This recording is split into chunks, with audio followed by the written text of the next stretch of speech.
Meus amigos, está chegando o nosso horário, são 16h05, e hoje, dia 27 de outubro de 2022, nesse horário das 16 horas, nós estudamos essa obra, Diversidade dos Carismas, essa obra de Hermínio de Miranda. Nós estamos estudando o capítulo, deixa eu pegar o nome aqui, acho que é o capítulo 4. Nós estamos estudando esse capítulo 4, é um capítulo bastante longo. Deixa eu só pegar o título, que eu sempre esqueço. Tá aqui. Interação, animismo, mediunidade. Nós estamos estudando aqui a história dessa médium, Regina. Na realidade, o nome dela não é Regina, né? Mas é o nome que o Hermínio deu, pseudônimo, para não haver a identificação da médium. Então, ele vai contando toda a história dela. E nós estamos estudando o item C, que trata dos capítulos egípcios da novela. E hoje nós vamos iniciar, na realidade, nós vamos iniciar o item D de dado, a didática do passado. Nós encerramos o item C na aula passada e hoje nós vamos começar o item D, que tem por título a didática do passado.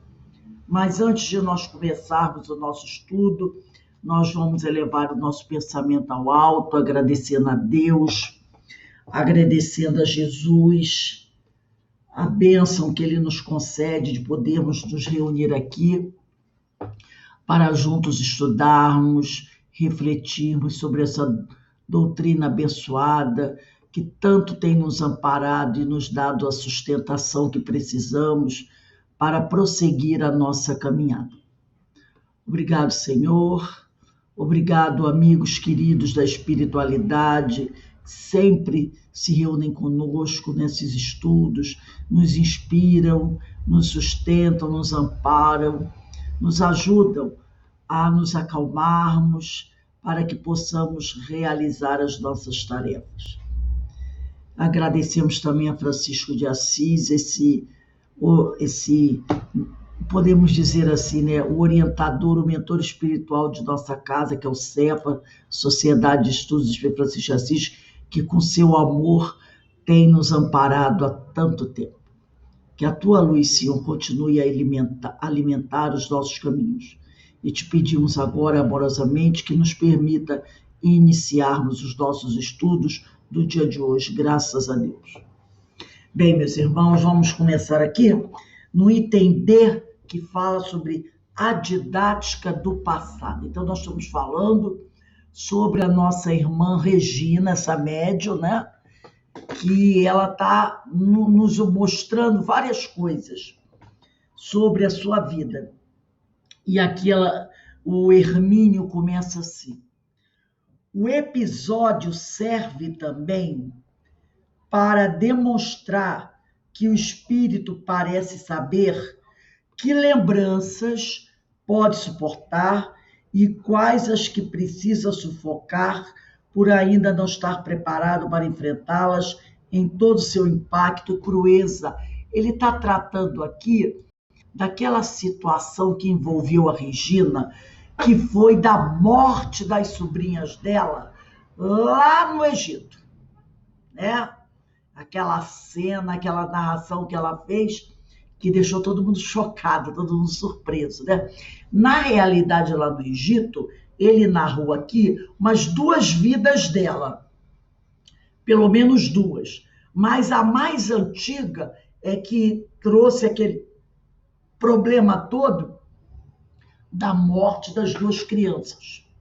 Então, podemos dizer que ali é que a coisa pegou, né? Porque o crime que ela cometeu foi terrível. E esse episódio, se a gente está lembrado da aula passada, ela disse que a mente dela, a consciência dela, e a gente também acredita que com a ajuda da espiritualidade amiga, ela apagou da mente dela os detalhes, né? Ela só lembra de um templo, de uma corrente de água passando perto do templo, e que ela foi para lá com as crianças. Mas o que aconteceu nos detalhes da cena trágica, ela não lembra. Então, ele aqui está falando que, às vezes, o espírito transgressor, o espírito que cometeu, o espírito criminoso, podemos dizer assim, né? Ele sabe, de alguma forma, quando ele está nesse trabalho de renovação, que certas lembranças são muito fortes demais para ele lembrar. Então, ele começa a selecionar a lembrança que ele consegue lembrar e aquela que ele não vai suportar, né? Porque você se ver, se olhar e se ver cometendo um crime dessa natureza, para muitas pessoas é demais. Então, ela diz aqui, esse episódio serve para demonstrar que o espírito parece saber que lembranças pode suportar e quais é que precisa sufocar por ainda não estar preparado para enfrentá-las em todo o seu impacto e crueza. Então, o espírito, ele sabe o que ele consegue, o que ele aguenta ver e o que ele tem certeza que ele não vai conseguir ver e que pode levar ele a entrar em parafuso, né? A se destrambelhar de vez. Aí diz aqui, certos remorsos podem levar à alienação e ao desespero. Isso a gente já viu, né? Tem certas pessoas que o remorso é tão violento que ou a pessoa fica completamente louca, alienada, destrambelhada, ou ela até comete suicídio, não é? A gente já ouviu falar isso. Remorso é uma coisa terrível, terrível, terrível, terrível, terrível. Eu vi essa semana um filme, me lembrou muito esse caso, de uma mulher que ela é americana e ela foi para essas guerras do Golfo, do Irã e Iraque, depois daquele problema lá do 11 de setembro, que derrubaram as Torres Gêmeas, os Estados Unidos entrou em guerra, né? Então, muitos foram lá para aquela guerra do Irã e Iraque, atrás de Saddam Hussein, teve uma guerra lá, e ela foi. E quando ela voltou dessa guerra, ela voltou muito cheia de trauma, viu muita coisa lá na guerra. Qualquer um que vá para uma guerra, quando volta afetado. E ela voltou. E ela tinha uma filha, de mais ou menos de uns 12, 13 anos, assim, ela tinha uma filha. E quando ela voltou, no tempo que ela teve na guerra, a filha ficou com os parentes dela. Quando ela voltou, a filha veio morar com ela. Só que ela voltou muito desestabilizada. E aí ela começou a usar drogas, muitas drogas. Ela foi se drogando, se drogando, se drogando. E ela não conseguia dar atenção à filha. Não conseguia. Então a menina começou a se desviar. Começou a andar com pessoas de má vida, começou a se envolver com o tráfico, com a prostituição.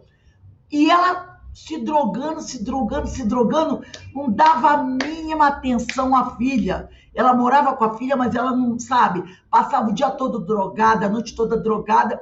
E a menina começou, né, a se desviar, a viver sozinha, péssimas amigas.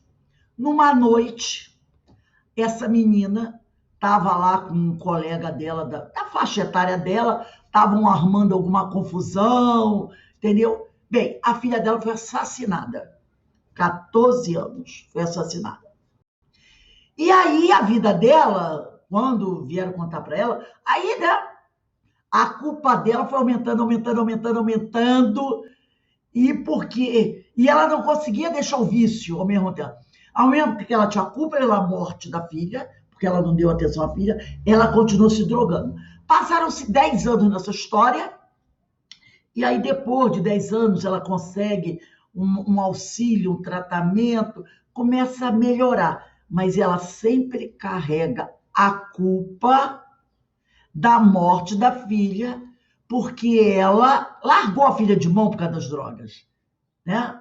Ela tinha esse problema psicológico da guerra, e ela E eu sei que depois de muito tempo, né, eles até descobrem quem matou a filha dela e tudo mais, mas ela não suporta a culpa.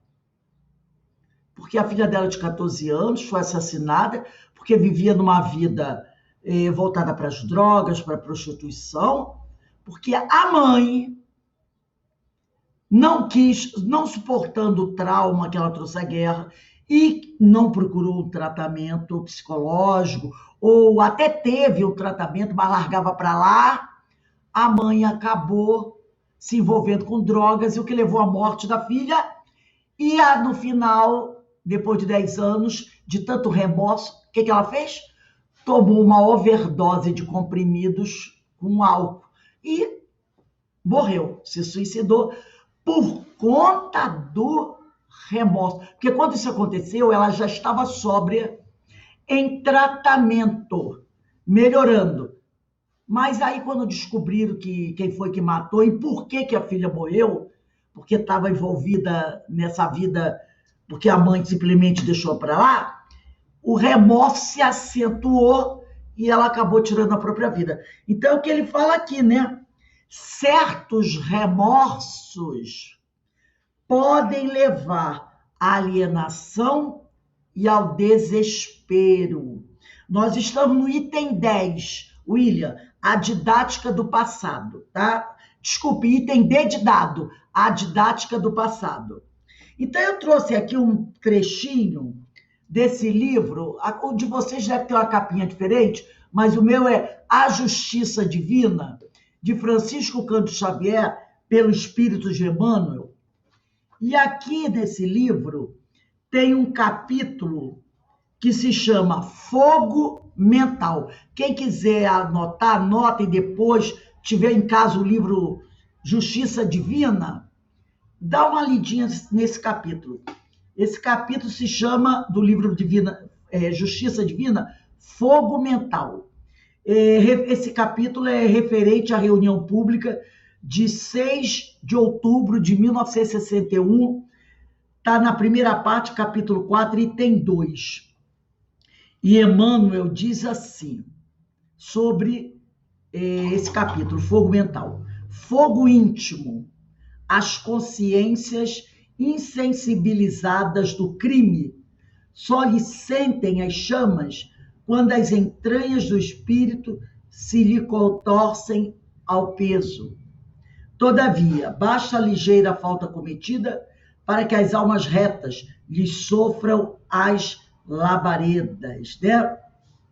Então, ele está falando, esse fogo íntimo, que poderíamos chamar de remorso, né? É um fogo a queimar o indivíduo. Ele diz que as consciências insensibilizadas no crime só lhe sentem as chamas quando as entranhas do espírito se lhe contorcem ao peso.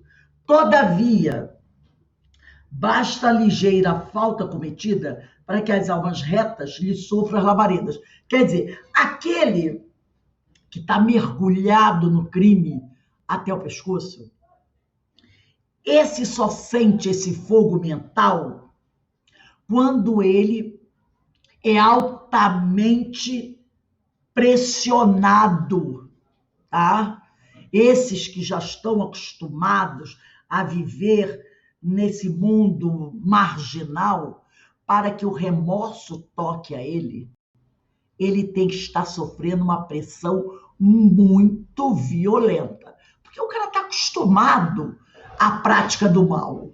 Está acostumado. Então não é qualquer coisinha que vai levá-lo ao remorso. Para que ele realmente sinta o remorso, tem que estar sofrendo uma pressão grande demais. Agora, ele diz, já as pessoas que são pessoas que já têm uma vida mais reta, essas pessoas, basta uma pequena falta e ela já fica se sentindo culpada. Né? Basta uma pequena falta e isso já dói na criatura. Né? Aí ele diz assim, figura-se, esse fogo mental, figura-se látego mortífero em agitação permanente, conquanto retido no coração, imobilizando o pensamento no desespero. Agrava-nos a inferioridade, devora-nos o tempo, dilapida-nos a esperança, consome-nos as forças. É como se, depois de atacar alguém, viéssemos a tombar no recesso de nós mesmos, confundidos pelas pancadas que deferimos nos outros. O remorso é esse fogo mental, diluindo a existência em suplício invisível. Porque às vezes você está passando por esse remorso dependendo da gravidade do que aconteceu. E dependendo da sua condição moral, essa dor pode ser tão torturante, que é como se ela estivesse diluindo, destruindo a tua existência, e muitas vezes quem está à tua volta nem percebe. Nem percebe, porque às vezes não sabe o que você fez, né? Não tem noção do que você fez. Então a dor, se a pessoa não tiver um equilíbrio muito grande para entender, né? Aí eu chamo novamente Paulo de Tarso.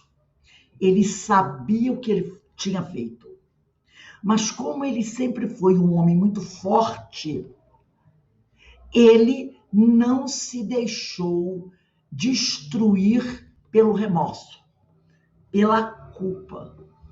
Ele viu que ele precisava fazer alguma coisa para mudar. E ele fez.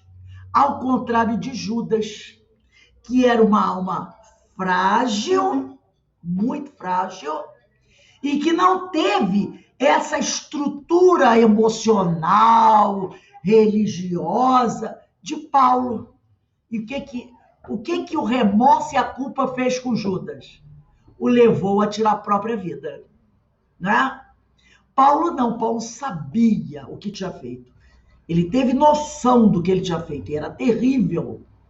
Ele mandou prender, torturar, matar amigos íntimos, pessoas da convivência dele, porque aderiram ao Cristo. E ele ficou revoltado. Ele sabia que ele foi o grande culpado pela morte de Estevão. Os outros só jogaram a pedra, mas a mão dos outros era uma extensão da mão dele, porque ele arquitetou tudo, ele agiu de uma forma maquiavélica. Ele sabia de tudo isso. E sabia, pior ainda, que ele tinha um grande conhecimento. Então, a quem muito foi dado, muito será cobrado, né? É diferente de você pegar... Por exemplo, Judas não tinha a bagagem religiosa de Paulo. Ele não tinha.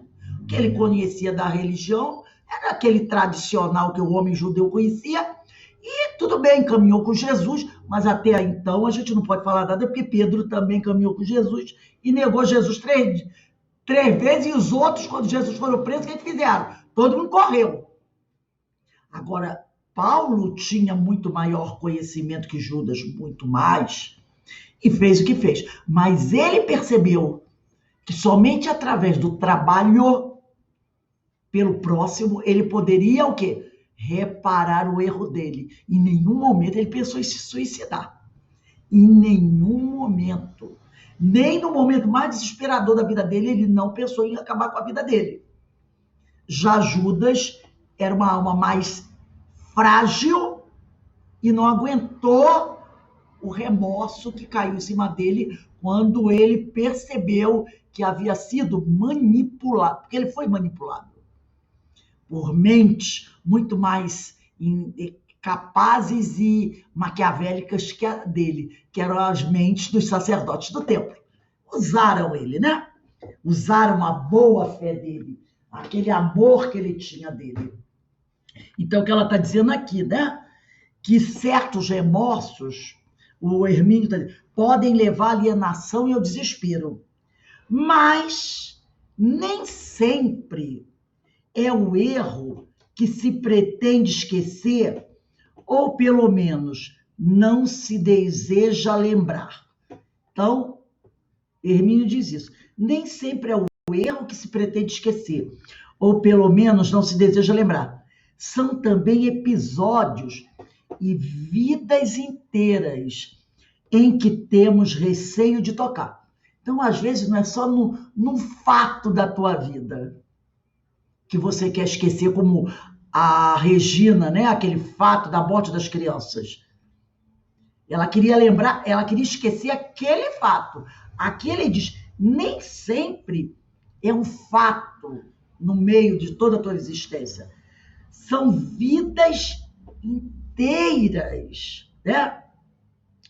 Em que temos receio de tocar, por motivos obscuros, mas respeitáveis. Então a espiritualidade também entende isso. Ela respeita isso. Não, você às vezes assim, não, aquela vida, o espírito sabe, né? Não estamos falando da personalidade. O espírito sabe. Não, aquela vida onde eu fui um rei, um príncipe, sei lá, eu queria apagar da minha existência aquela vida inteira, né?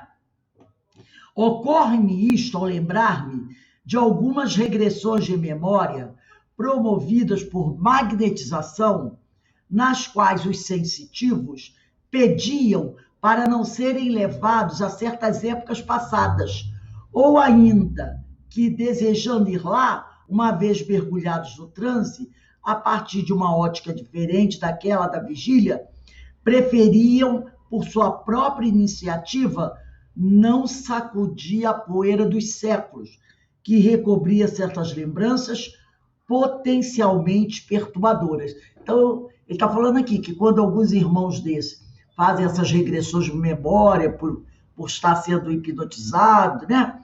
Às vezes ele diz assim, não mexe nisso daí não, porque ele sabe o que tem lá.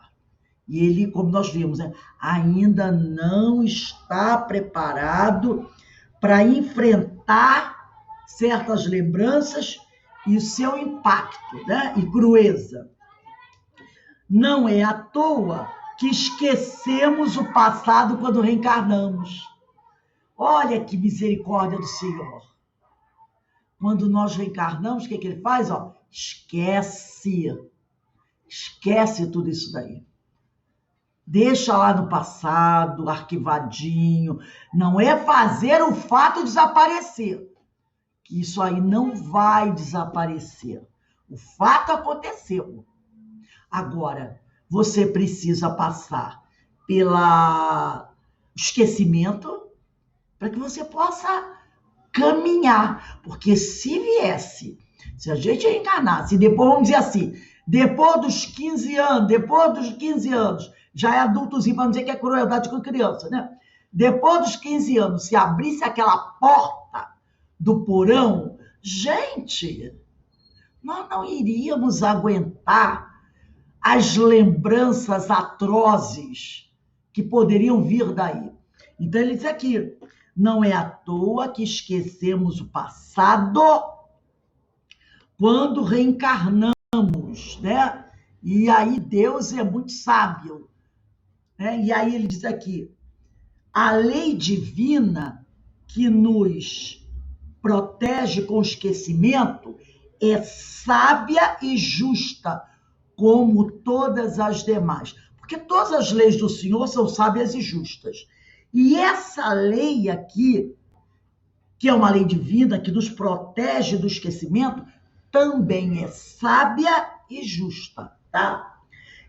Eu trouxe aqui um pequeno texto, não sei se vocês conhecem esse livro aqui, Dimensões da Verdade, de Divaldo Pereira Franco, pelo espírito de Joana de Ângeles, tá? É um livro maravilhoso, Dimensões da Verdade. Nesse livro aqui, vai ter um texto da Joana que se refere à questão do esquecimento do passado. A Joana vai falar sobre isso. O título, na verdade, é Esquecimento do Pretérito. Esquecimento do Pretérito. E eu tirei uns trechos onde ela diz assim: conquanto estejas informado a respeito da ação do passado sobre o presente, deixas-te dominar quase sempre por dúvidas atrozes que espeziam tuas convicções, fazendo-te sofrer.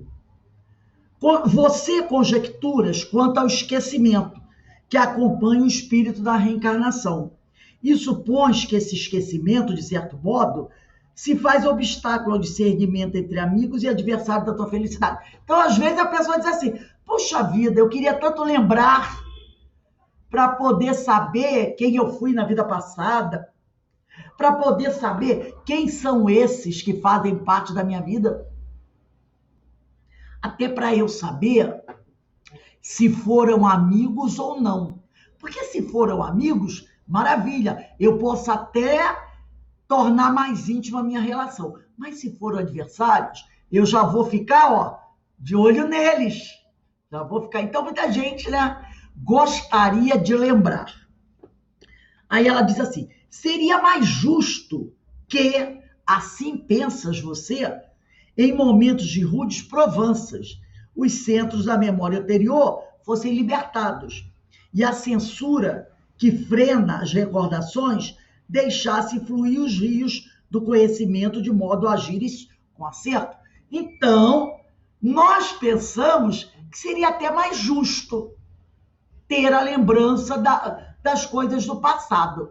Nós caminharíamos, se eu me lembrasse, diz a Joana, o modo como a gente pensa, talvez eu caminhasse com mais segurança, conhecendo o meu passado, o grande parte dele, eu poderia até fazer escolhas melhores. Não, isso aqui eu não posso escolher, porque eu já caí aqui. Não, isso aqui eu posso escolher. Então ela diz assim, a gente pensa assim, que seria melhor a gente poder lembrar.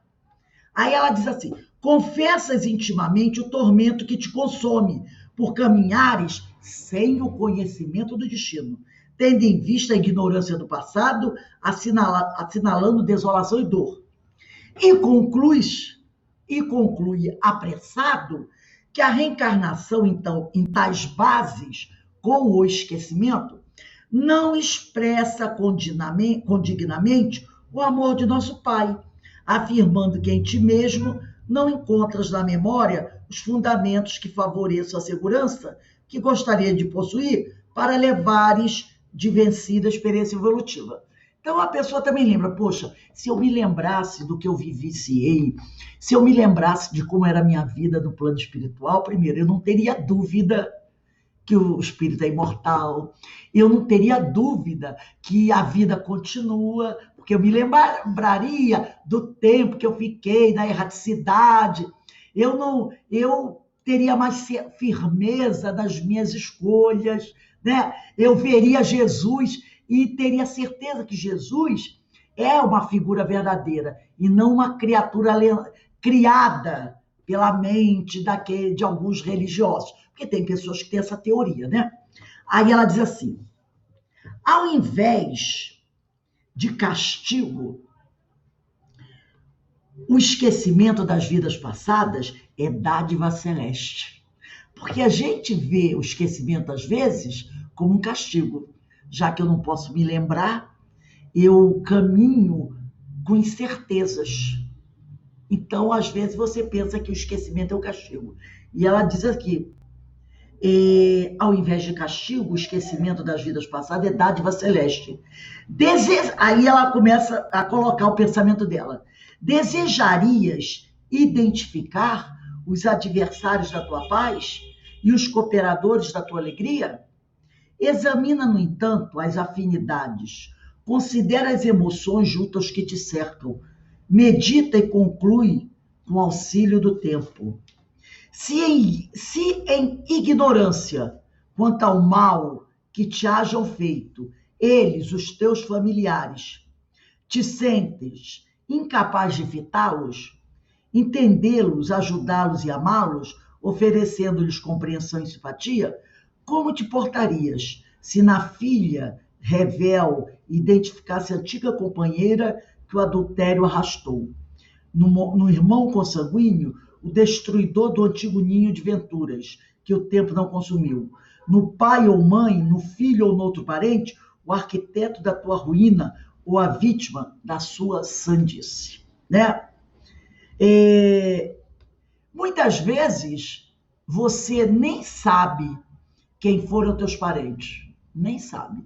E mesmo assim, você às vezes os trata com certa indiferença, sem saber. Imagina se você soubesse. Como seria a tua vida? É o que ela está dizendo aqui, né? Aí ela vai falar aqui: esquecer o mal para agir com acerto é luz de amor na lâmpada da oportunidade. Né? E a gente já estudou outro dia sobre oportunidades.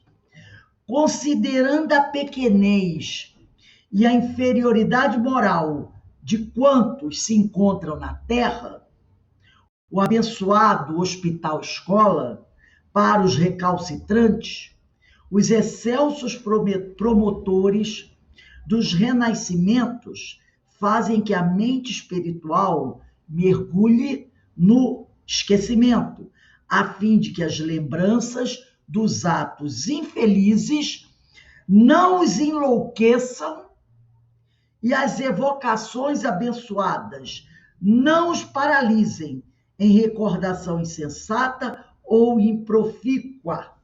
Então ela mostra aqui, né?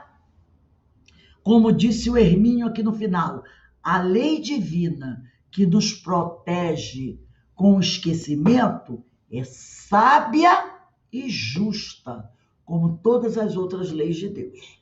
Porque seria realmente impossível para cada um de nós você viver uma vida, poder.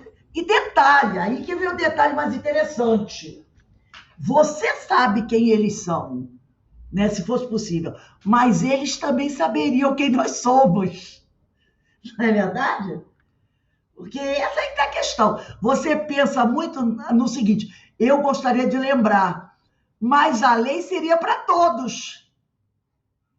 Seria para todos. Seria interessante que eles soubessem quem somos nós.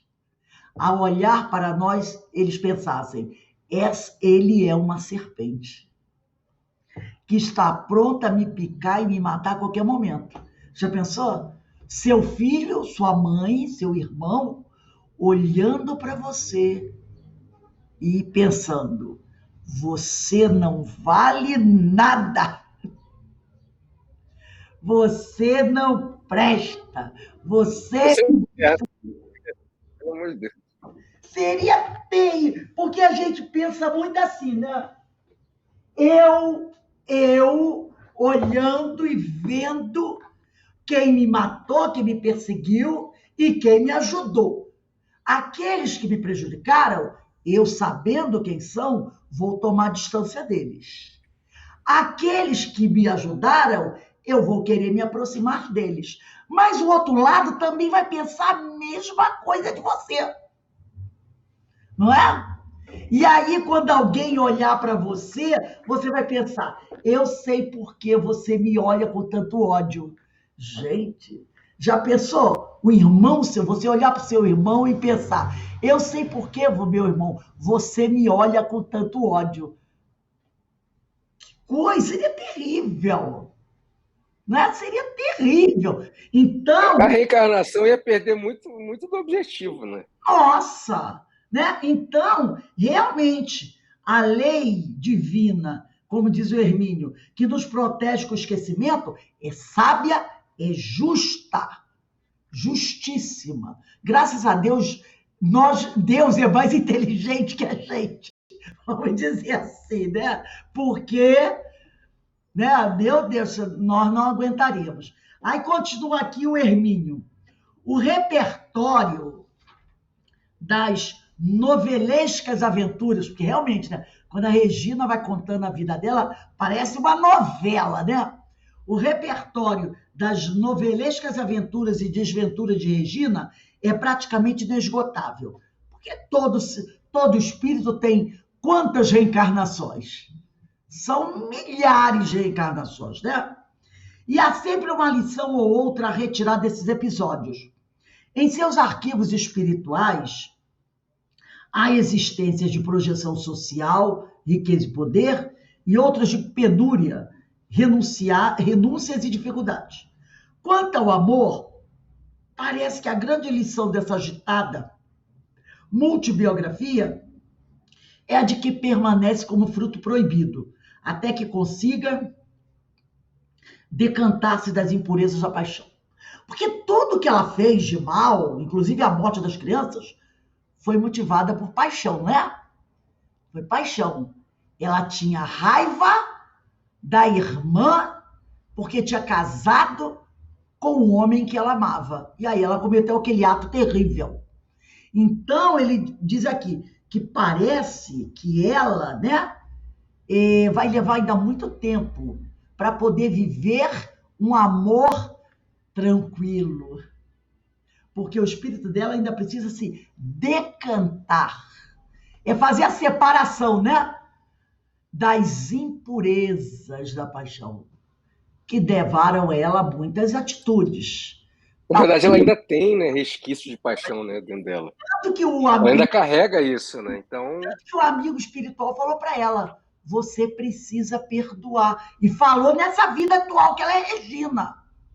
Você precisa perdoar a outra. A sua irmã, você ainda precisa perdoar. Nossa. Ela, quer dizer, nessa vida, mais de 4.000 anos depois, ela ainda carrega a raiva da outra. E, com certeza, esse fato dessas crianças não foi o único, não. Ela deve ter aprontado outras, por causa da tal da paixão desequilibrada. Aí ele diz aqui, essa mensagem emerge com singular clareza de toda a sequência de visões, como se houvesse um plano deliberado dela, ou de seus amigos espirituais, ou de ambos, de mostrar-lhe primeiro a alegria do amor descomplicado e feliz, sem grandes lances dramáticos e sofrimentos insuportáveis. Então, inicialmente eles mostraram para ela o que é um viver amoroso tranquilo, para ela perceber que isso existe. Depois mostraram as bombas. Depois vem só a pancada, né? Então, primeiro foi esse plano deliberado dela, dos amigos, né? De mostrar-lhe primeiro a alegria do amor descomplicado e feliz, sem grandes lances dramáticos e sofrimentos suportáveis. Isto lhe foi possível observar pelo telescópio das suas faculdades anímicas, no Antigo Egito, com o marido de seus sonhos e 2 filhos amados. Foi a primeira encarnação, porque ela teve várias no Egito, mas uma delas, ela viveu muito bem, obrigado, com ele e com 2 filhos. Tudo ali parecia idílico nessa vida que foi tranquila lá no Egito.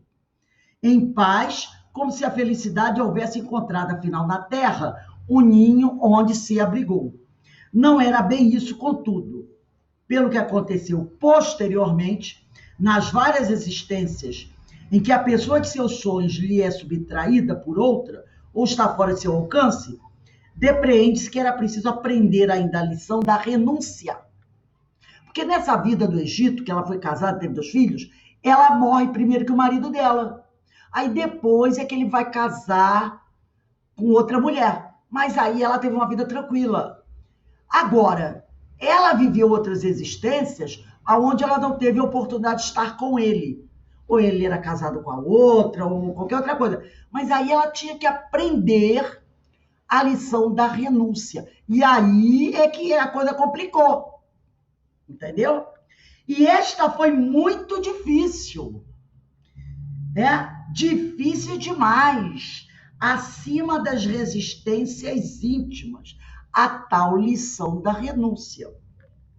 Como se lhe fosse dito, ser feliz assim e em paz, quando o amor sorri e ninguém interfere, é muito fácil. Vamos ver agora como é que você se porta perante a renúncia quando devem ser respeitadas as barreiras impostas pelos princípios éticos, pelas tradições, pelo sentimento de obediência aos pais, pelo amor fraterno e até pelas convenções sociais, ainda que fingidas e artificiais. Então, viver quando está tudo beleza É fácil. Quando o céu, é como o pessoal chama, é céu de brigadeiro, é tudo bom. Mas agora, perante as dificuldades que você vai enfrentar, vamos ver como você se comporta. Então você tem que ser testado, né? De todas as formas. Como é que você se comporta perante a lei, perante a sociedade, perante as condições da vida? Como é que você vai se comportar? Será que você vai ser firme? Vai entender que é preciso abrir mão de certas coisas? Que isso faz parte do aprendizado. Testando a maturidade dela, né? Exatamente. Regina parece ter falhado em vários desses testes. E ele também, o homem também, né? O amado dela, é claro, pois os equívocos da paixão são cometidos a dois. Houve épocas que ele era casado com outra mulher e ela se apaixona por ele se apaixona por ela. O que deveriam fazer? Não trair. E eles traíram. Então, quem traiu não foi só ela. Ele não respeitou o casamento dele. De repente, se fosse possível, né? Pediu divórcio, a gente não sabe, a sociedade, né? Pediu divórcio, se separar legalmente, aí sim manter um outro relacionamento. Se isso não fosse possível, vivia a vida dele ali, ao lado da esposa, respeitando a esposa, e dizer para outro, olha, infelizmente não dá. Então, nenhum dos dois, os dois traíram os maridos, as esposas, né? Não conseguiram respeitar as barreiras religiosas, livre ou compulsoriamente aceitas. Lembra uma época que ela foi casada com o faraó lá? E ele era um sacerdote? E ela trai o marido com ele, que era o sacerdote? E os dois foram decapitados? Ela não respeitou o marido. Então, diz aqui, não conseguiram respeitar as barreiras religiosas, livre ou compulsoriamente aceitas e consolidadas por votos sagrados da época. Desrespeitaram vínculos matrimoniais, recorrendo ao adultério, e ignoraram a ética social dos tempos. Eu me lembrei agora de um fato. Quem conta essa história, se eu não me engano, é Humberto de Campos, que Joana de Cusa era casado com uma autoridade judaica, que ele chamava o senhor de Cusa. Era como se fosse um governador, uma autoridade. E ela era chamada Joana de Cusa, porque era o sobrenome dele, Cusa. E ela começou a seguir Jesus. E, né, abraçou o cristianismo, estava sempre ali ouvindo as pregações de Jesus. Mas o marido dela era um homem judeu, mas muito ligado aos bens materiais. Era uma autoridade, era um homem rico, seguia a religião judaica e não aceitava a tal religião do carpinteiro, de jeito nenhum. Era como os outros judeus, né? E era um homem muito áspero, muito grosseiro. E ela era uma mulher delicada e ela tinha um filho, que é aquele que morreu queimado com ela. E numa noite, parece que é Humberto de Campos, ela foi procurar Jesus. E disse a Jesus que, né, ela era seguidora dele, gostava de tudo que ele falava, e que ela estava desejando abandonar o marido para seguir Jesus. Porque tinha aqueles grupos onde Jesus ia, aqueles grupos iam, né? E ela falou isso para Jesus, que ela gostaria de abandonar o marido, a família e seguir Jesus. E Jesus disse para ela que não, que ela deveria permanecer na casa dela, no lar dela, ao lado do marido, e que ela poderia segui-lo fazendo aquilo que estava determinado para ela naquela época. ser uma mulher casada com autoridade lá, que ele era, cuidar do marido, respeitá-lo, amá-lo, cuidar dos filhos, da família, atender como uma esposa de uma autoridade às obrigações sociais que ela tinha, que ela podia fazer tudo isso e mesmo assim seguir Jesus. Porque o seguir Jesus não era que ela integrasse o grupo que saía pelas estradas. Entendeu? Seguir Jesus é nas suas atitudes. E ela poderia fazer tudo isso sendo uma esposa, uma mãe, uma dona de casa. Jesus falou isso para ela. Entendeu? Então, olha, e é isso aqui que a Regina não entende. Que eles não entendem. E ela ficou ao lado do marido até que ele morreu. E depois que ele morreu, aí ela seguia Jesus. Depois Jesus morreu e ela morreu lá depois que tacaram fogo em Roma, nos jardins do Nero. Queimada, vê aquela história, né? Filho, cala-te, é melhor perder a vida do que perder o espírito. Depois ela é queimada viva. Mas ela, segundo Humberto de Campos, se eu não me engano, recebeu essa orientação de Jesus. Então, que ele está aqui, ó. Desrespeitaram Regina e a paixão da vida dela lá, vínculos matrimoniais, recorrendo ao adultério, e ignoraram a ética social dos tempos, gerando filhos considerados bastardos para a sociedade naquela época. Filhos fora do casamento. Gente, se hoje isso dá uma confusão tremenda, não dá? Dá uma confusão violenta. Imagina há 4.000 anos atrás. Imagina, né? Então ele diz aqui, o ciúme levou-a ao crime de sacrificar 2 crianças confiadas a ela pela irmã. Mais de uma vez amargurou-se além dos limites ao vê-lo unido a outras. Então ela cometeu, com certeza, vários outros crimes por ciúme. E por isso tudo, nesse vai-vem do pêndulo kármico, oscilando através dos milênios, preciosas oportunidades foram desperdiçadas, não é? Ou não aproveitadas como poderiam ter sido, se houvesse um pouco mais de renúncia, aceitação e serenidade. O amor, dizia Cayce, em transe, não é possessivo, ele apenas é. Então, Cayce é um médium, né? Edgar Cayce. Quando ele, uma vez em transe, ele deu essa mensagem. Ele disse, o amor, né, não é possessivo. Possessivo é a pessoa. O amor apenas é. E por isso também parece que todas as dificuldades possíveis e suportáveis foram reunidas e programadas para a existência atual. Então, nessa existência, como Regina, ela veio numa reencarnação com uma série de dificuldades que ela poderia enfrentar. Tanto que ele diz aqui, dificuldades possíveis e suportáveis.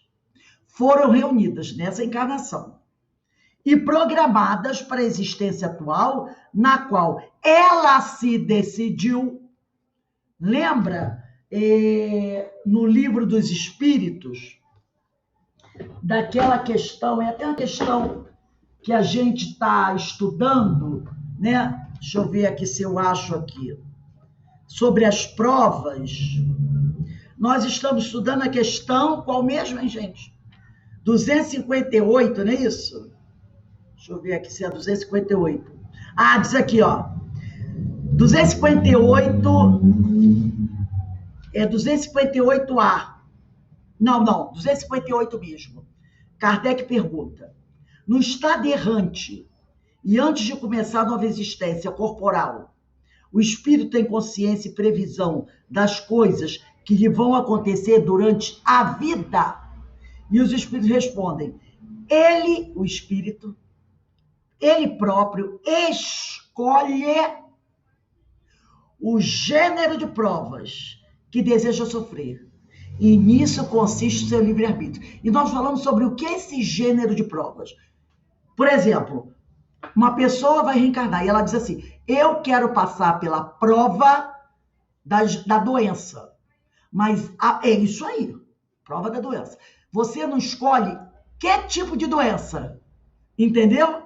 Tem um leque. Eu quero passar pelo gênero de prova dos conflitos familiares, mas você não escolhe que tipo de conflito. Né? Se é de mãe com filho, de filho com marido, de pai com filha, é conflitos familiares. Então, você também pode dizer: eu quero passar pela prova da solidão, pela prova da ausência de uma família, da ausência de ter alguém ao meu lado. E aí, como é que isso vai se arrumar? Ou por que esses detalhes não entram? Então, você escolhe o gênero de prova. E aqui, né? Quando ele diz aqui: ela se decidiu por um esforço supremo. Então, tá que foram reunidas e programadas para a existência atual, na qual ela se decidiu, porque o gênero de prova nós podemos escolher, como nós vimos na questão 258 de O Livro dos Espíritos, por um esforço para a existência atual, na qual ela se decidiu, por um esforço supremo, disposta a quebrar o círculo vicioso das paixões. Foi isso que ela escolheu. Eu quero quebrar o círculo vicioso das paixões. Agora, os detalhes, aí fica por conta da espiritualidade. Como é que isso vai acontecer?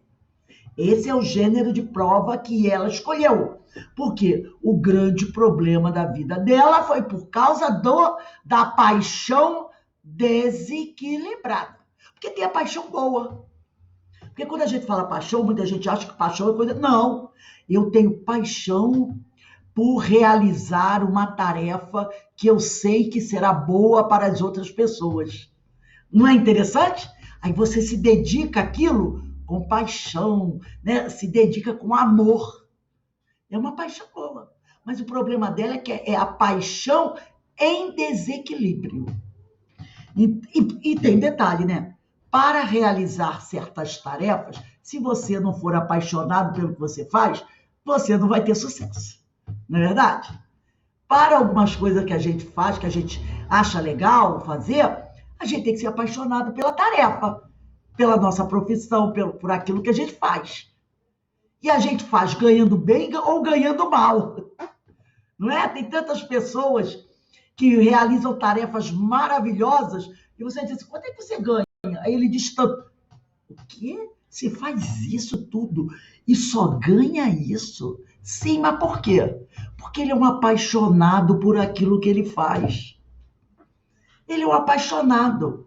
Se dissesse para ele: ó, te dou $1 milhão para você deixar de fazer o que você gosta, ele diria: nem por todo o dinheiro do mundo.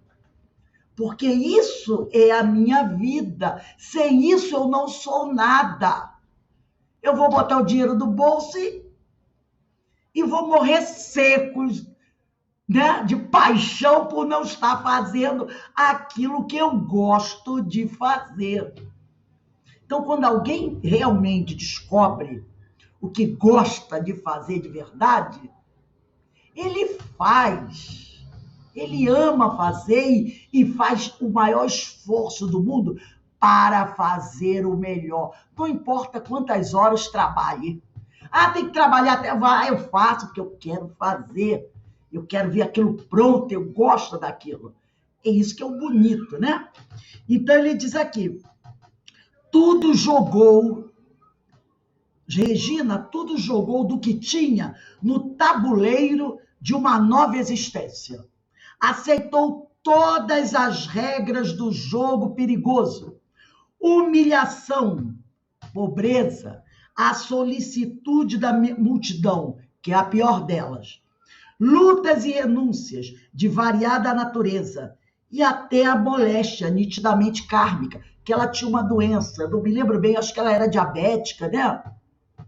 Ela tinha um problema de saúde, foi falado no início, eu não me lembro bem, com a qual resgata sangue alheio que mandou verter ou permitiu que se derramasse.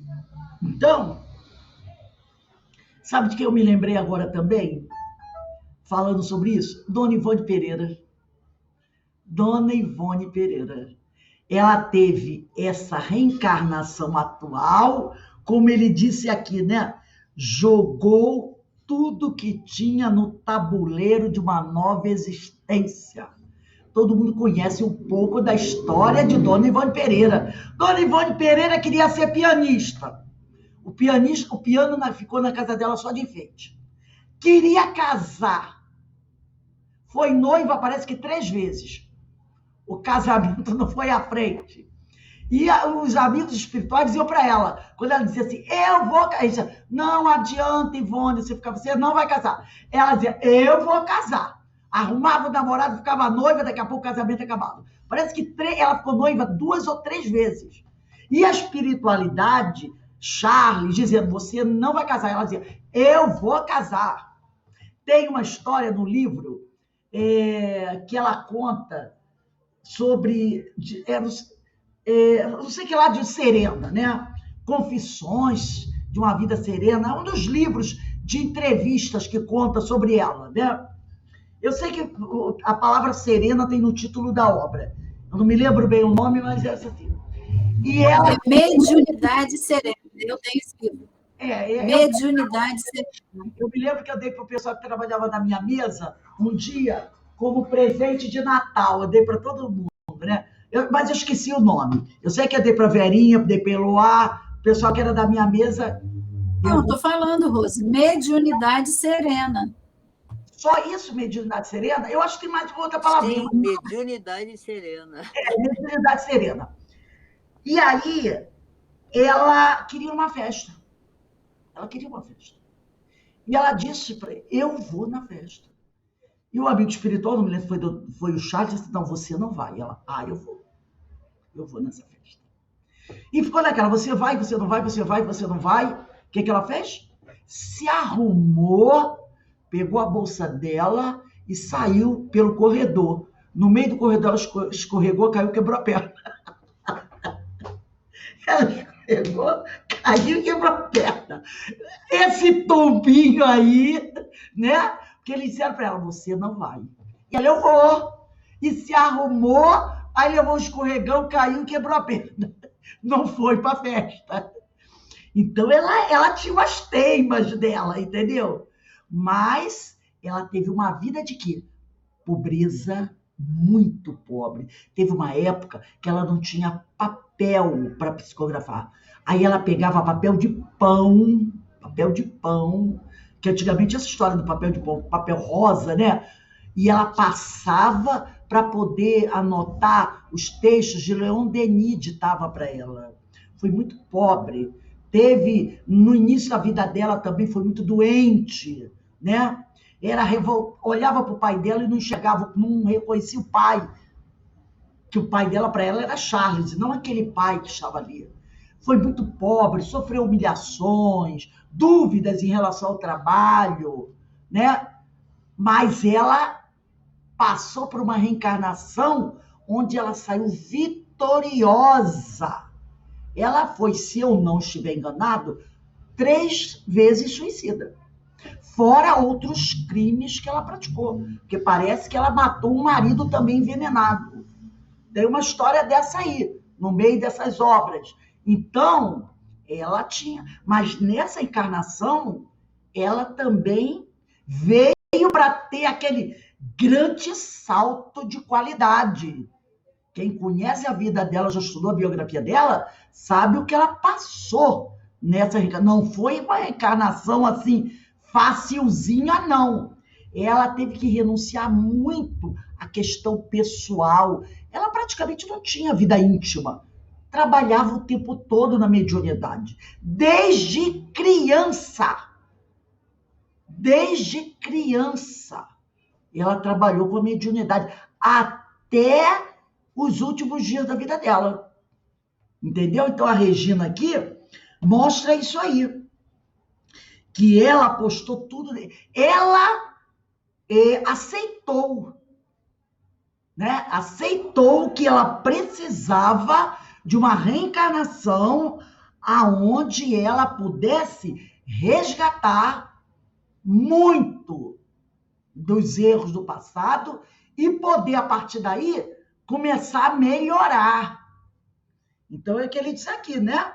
Ela passou por humilhação, pobreza, lutas, renúncias e doenças com a qual resgata sangue alheio, que mandou verter ou permitiu que se derramasse. Tem um livro do Chico também chamado Roteiro. Eu não sei se vocês conhecem. O meu aqui é bem velhinho, né? É psicografia de...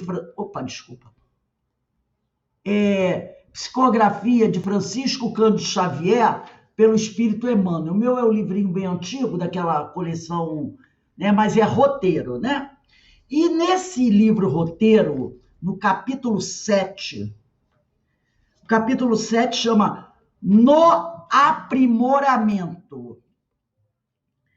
Emmanuel diz assim: no aperfeiçoamento do corpo espiritual, perispírito, além do primitivismo de certas almas que jazem longo tempo entorpecidas após a morte física, observemos ainda o quadro das mentes evolvidas intelectualmente, mas submersas nas densas vibrações decorrentes de compromissos escuros. Não permanecem no regime da inércia em sono larval. Entretanto, agitam-se nos desvarios da loucura. Então, ele diz que algumas mentes ficam, sim, submersas nas densas vibrações decorrentes de compromissos escuros, que ele chama de sono larval. Expressão feia, né? Entretanto, outras agitam-se nos desvarios da loucura. Criam imagens que vivem e se movimentam na intimidade delas próprias, por tempo indeterminado, cuja duração varia com a força do impulso de suas paixões. Carregam consigo, essas almas, os dramas intensos de que se fizeram autoras. Olha o caso da Regina. Encarnada na Terra, a inteligência vive entre as provocações da esfera carnal e as sugestões silenciosas da mente. Quanto mais intelectualizada, a criatura mais profundamente respira no plano das ideias, influenciando e sendo influenciada. Geralmente, porém, o homem desequilibra os próprios sentimentos, inclinando-se em maior ou menor percentagem para o afastamento das leis com as quais se deve nortear. Atravessa os caminhos humanos, ganhando pouco e quase sempre perdendo muito dentro de si mesmo, obscurecendo-se nas pesadas sombras dos pensamentos inquietantes que produz para o consumo de suas necessidades mentais. Assim é que a desencarnação não lhes modifica o campo íntimo. Então, pessoas quando morrem, a morte não é suficiente para mudar o campo íntimo da criatura. Porque tem muita gente que diz, né? Eu vou me matar para acabar com esse sofrimento. Mas ele está dizendo aqui, ó, muitas vezes a morte não modifica o campo íntimo da criatura. A alma permanece no seio das criações que lhe são peculiares, prendendo-se à paisagem e que prevalecem as forças e desejos que lhes são afins. Porque o pensamento é também substância rarefeita, matéria, dentro de expressões inabordáveis até agora pelas investigações terrenas, podendo alimentar-se por tempo indefinível das emanações dos próprios desejos. Ele está dizendo que a alma, ela pode se alimentar por tempo indefinível das emanações dos próprios desejos. É ou não é o que a Regina fez? Ela passou mais de 4.000 anos se alimentando daquela paixão. Tanto que o amigo espiritual falou para ela: minha filha, não está na hora de você perdoar? Né? Então ele diz aqui: a alma permanece no seio das criações que lhes são peculiares, prendendo-se à paisagem que lhe prevaleçam as forças e desejos que lhes são afins, podendo alimentar-se por tempo indefinível das emanações dos próprios desejos. Entidades existem, olha só o que ele vai dizer aqui: entidades existem que estacionam durante muitos anos dentro dos quadros emocionais em que se comprazem, atrasando a marcha evolutiva até que reencarnam na recapitulação das experiências em que faliram, retomando o serviço de purificação interior para a sublimação de si mesma. No extenso e abençoado viveiro de almas, que é o mundo, pouco a pouco, de século a século e de milênio a milênio, usando variados corpos e diversas posições no campo das formas, que uma hora você está numa posição superior, outra hora está numa posição inferior, uma hora está no corpo masculino, outra hora está no corpo feminino. Nosso espírito constrói lentamente, para o próprio uso, o veículo acrisolado e divino, com que um dia ascenderemos à sublime habitação que o Senhor nos reserva em plena imortalidade vitoriosa. Esse texto do Emmanuel é o texto, capítulo 7, no aprimoramento do livro Roteiro. É maravilhoso, gente, é maravilhoso. E mostra aqui toda a situação da Regina. Toda a situação da Regina. E aí o Hermínio vai dizer o seguinte: teria sido infinitamente mais fácil que tudo isso fosse vivido ao lado do companheiro amado de muitos milênios. Claro, resgatar todos os erros dela teria sido muito mais fácil se ela pudesse ter em todas as reencarnações o homem amado ao lado dela. Claro que teria sido mais fácil. Mas olha o que ele diz aqui: mas dessa maneira a lição ficaria uma vez por aprender. Como é que ela aprenderia a lição da renúncia? Se ela tivesse em todas as reencarnações ele ao lado. Quando é que ela aprenderia essa questão da renúncia? Aí ele diz aqui: precisavam ter cada um em si as limitações necessárias e entre eles barreiras que, como sempre, poderiam ser saltadas e contornadas, mas que não deveriam ser. Então, os dois teriam que viver essas experiências. Os dois teriam que crescer, né? E aí, como ele fala aqui, precisavam ter cada um em si próprio as limitações necessárias e entre eles barreiras que, como sempre, poderiam ser saltadas e contornadas, mas que não deveriam ser. Então, nas reencarnações que eles, por algum motivo, não tiveram oportunidade de estar juntos, porque ele era casado com um, ela era casada com outro, eles deveriam ter respeitado essas limitações e não tentar pular cerca, pular as barreiras que eles pularam e que não deveriam ter pulado, Porque no momento que eles pulam a cerca, pulam as barreiras, é que surge o problema. Eles não aceitaram viver as limitações que a vida impõe às pessoas, num critério de aprendizado. Aí diz aqui, ó, era preciso, de uma vez para sempre, lembrar e praticar o ensinamento genial de Paulo, que tá, quem quiser anotar aí, primeira carta aos Coríntios, capítulo 6, versículo 12. Tudo me é lícito, mas nem tudo me convém. Eles precisavam respeitar esse ensinamento. Tudo me é lícito. Abandonar o meu marido, abandonar minha esposa e sair junto com o meu amado, mesmo que eu seja casada.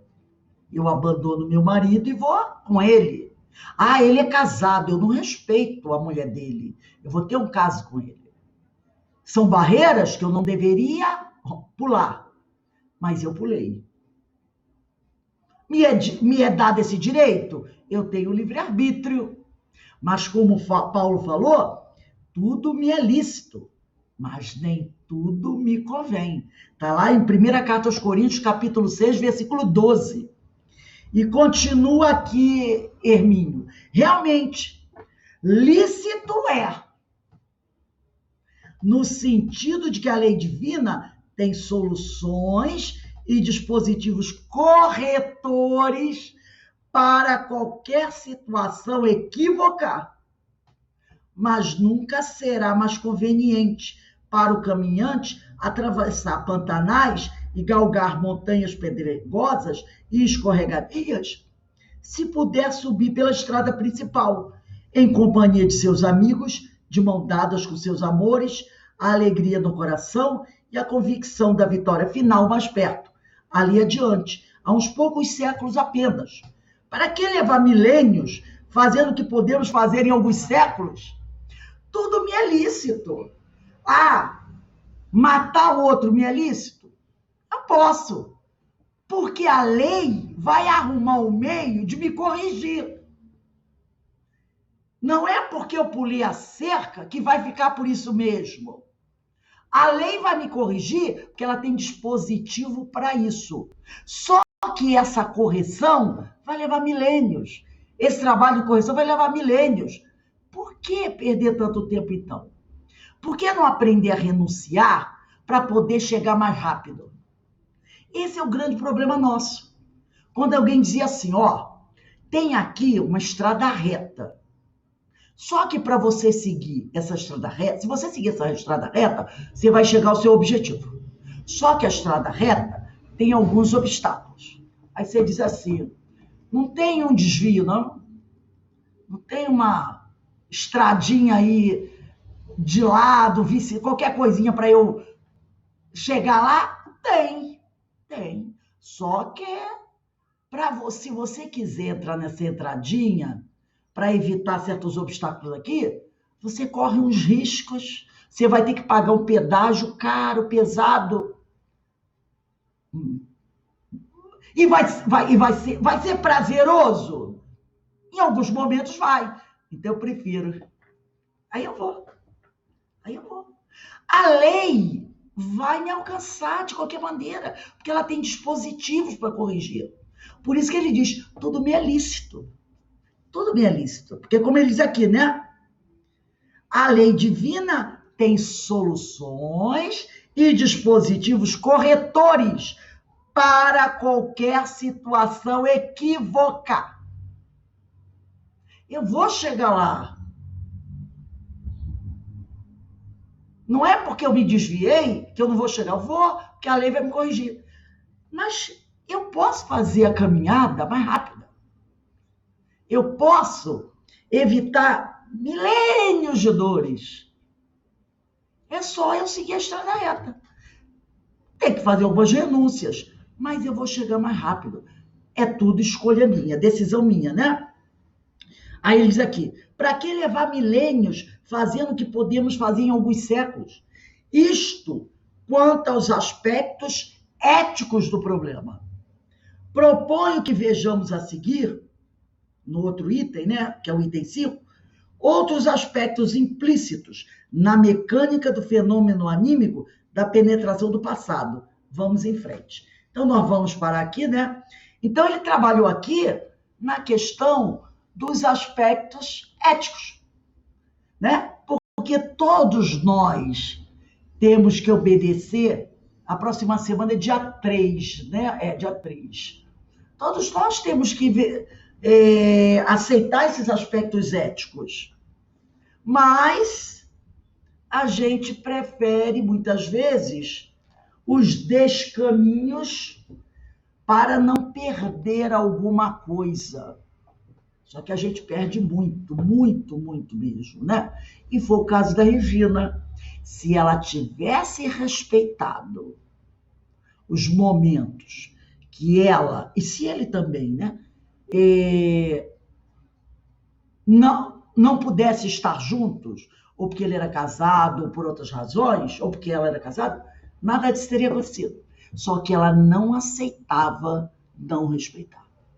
Ela queria viver aquela paixão de qualquer maneira, nem que para isso ela tivesse que matar. Então é aquela coisa, né? Eu quero ser califa no lugar do califa de qualquer maneira. Não importa o que tem de ser feito. Eu vou fazer. E aí, esse é o nosso grande problema. É aí que a gente se arrebenta, né? Alguém gostaria de comentar alguma coisa?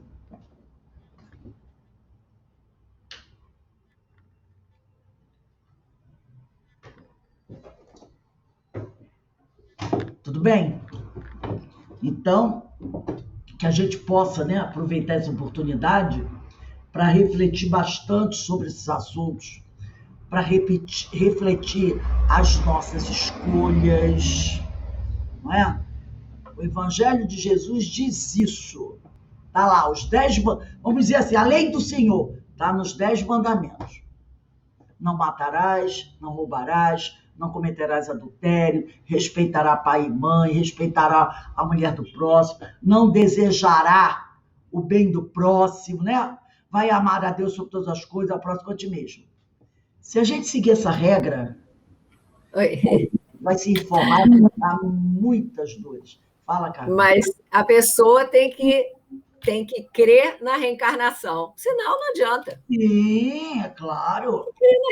Tem uma mensagem no Evangelho segundo o Espiritismo, que eu acho que é, né, fazendo um estudo, que ele diz assim: a humanidade só vai progredir quando ela entender a lei da reencarnação. Exatamente. Não tem como. Porque a gente conversa com as pessoas, eu quero viver minha vida intensamente, porque é uma só. É uma Caraca! Só, né? Aí entra, tudo me é lícito, mas nem tudo me convém. Imagina se nem tudo me convém. Agora, eu é que sei o que me convém. Carmen, mas tem aí uma questãozinha. É o seguinte, esses ainda tem a desculpa. Tá bom. A gente que já sabe, né? Não conhecem.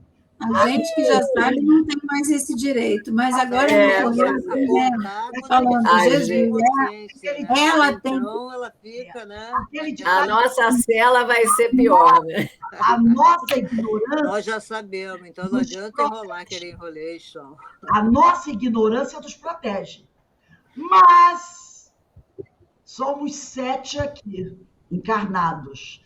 Já conhecemos a lei. Então, a ignorância não nos protege mais. Não. Esse é o grande problema. Ô, Rose, vale. Assim, a gente está estudando, né? Ela tem que perdoar, ela que teve a paixão toda, ela que teve que passar por tudo isso, né? Porque a gente conhece a história dela. Mas é aquela história, ela não foi adúltera sozinha, ela não errou sozinha, né? Mas é individual e intransferível. Hoje o Hermínio falou sobre isso. No texto falou sobre isso, que ele também se equivocou, que ele cometeu muitos erros, que ela não conseguiu evitar a paixão desequilibrada, e ele também. Então, quando o Hermínio fala, deduz que ele também atravessou os percalços. Porque o Hermínio coloca aqui várias vezes que não foi só ela que errou, ele errou também. Que os dois desrespeitaram a questão do matrimônio, a questão da família, a questão da lei. Ele falou que o problema foi os dois erraram. Se pelo menos um dos dois tivesse resistido, né? Mas ele falou... Se pelo menos um dos dois tivesse resistido. Essa obra, o Hermínio traz a vida dela, mas ele deixa claro que ele também cometeu muitos erros e também deveria, né, ser responsável por toda aquela situação. Ele também tinha, só que ele só retrata a história dela. Mas o Hermínio falou aqui que ele também foi responsável. Porque se ela encontrava nele a resposta, porque ele também... Ô, Rose, provavelmente ele não chegou ao absurdo que ela chegou de tirar a vida de alguém. Até então, foi provavelmente ela esteja em situação inferior a ele exatamente por conta disso. Então, aí a mais bebedora é ela, né? No momento, dá para entender. Foi as filhas dele que ela matou. Foi as filhas dele. Acabou a bateria do meu computador. Porque ela, a irmã... eu acho que a história dele dava um livro também, né, Rose? A irmã dela casou com ele. E ela matou as sobrinhas, filhas dele. Será que o que ele sentiu ao saber que ela matou as filhas dele? Não é? A gente não sabe esse lado. Né? Veremos no próximo capítulo. Essa é a verdade. Ela não matou as sobrinhas dela, ela matou as filhas dele. Isso, é muito mais da irmã triste dele, né? Olha que situação. Né? Meu Deus. Será que quando esse homem descobriu que ela matou as filhas dele? Aí, né, aí é a tal da história do amor e ódio, né? Do amor e ódio. Realmente são coisas... Mas se a gente for procurar nas nossas histórias, deve ter umas coisas parecidas com isso aí. É porque não tem livro escrito na nossa história. Ainda. A lei divina do esquecimento, como nós começamos a falar hoje, né? Isso é a lei divina do esquecimento. Foi o início do estudo de hoje. Falando sobre isso, que a Joana trouxe aquele texto maravilhoso nesse livro Dimensões da Verdade, né? Dimensões da Verdade da Joana, esse capítulo que ela fala sobre o título do capítulo, que é Esquecimento do Pretérito. Esse livro Dimensões da Verdade, esse capítulo é maravilhoso. Então, meus irmãos, nós estamos encerrando aqui a nossa aula de hoje. Como vocês sabem, não teremos o curso dos Ensinos de Jesus, mas teremos a nossa palestra pública hoje, que a nossa irmã Denise vai fazer para a gente. Qual é o tema do Evangelho, Denise? É capítulo 18, não é isso? Deixa eu ver se eu acho aqui, peraí, no meu... Tem uma ligação. Capítulo 19, de 1 a 5, Poder da Fé. O Poder da Fé.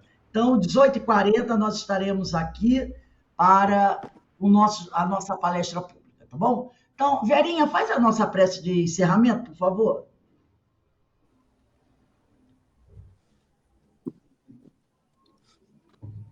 E pedindo a Deus, nosso Pai, que nos autorize o encerramento de mais um estudo, de mais uma tarde de estudo, que possamos aproveitar as reflexões, meditar profundamente na necessidade do perdão